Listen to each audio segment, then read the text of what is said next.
আমরা আমাদের নিজেদের স্বার্থ হাসিলের জন্য অনেক সময় ব্ল্যাক ম্যাজিকের আশ্রয় নেই।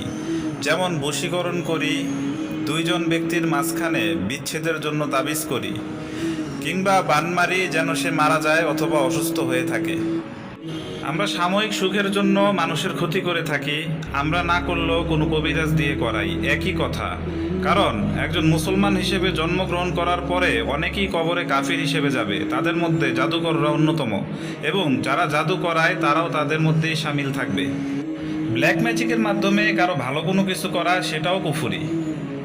একজন স্ত্রী একজন স্বামীকে বশীকরণ করার জন্য কালো জাদুর আশ্রয় নিলে সেটাও কুফরি, এবং সেও কাফির হিসেবেই গণ্য হবে। সহজ কথা হচ্ছে, ব্ল্যাক ম্যাজিকের আশ্রয় নেয়াই হচ্ছে কুফরি, সেটা ভালো হোক কি খারাপ হোক। তবে ভালো করতে গিয়ে অনেক সময় খারাপের সম্মুখীনই হয়, এবং যারা ব্ল্যাক ম্যাজিক করায় শেষমেশ তাদেরই পরিণতি সবচেয়ে ভয়াবহ হয়।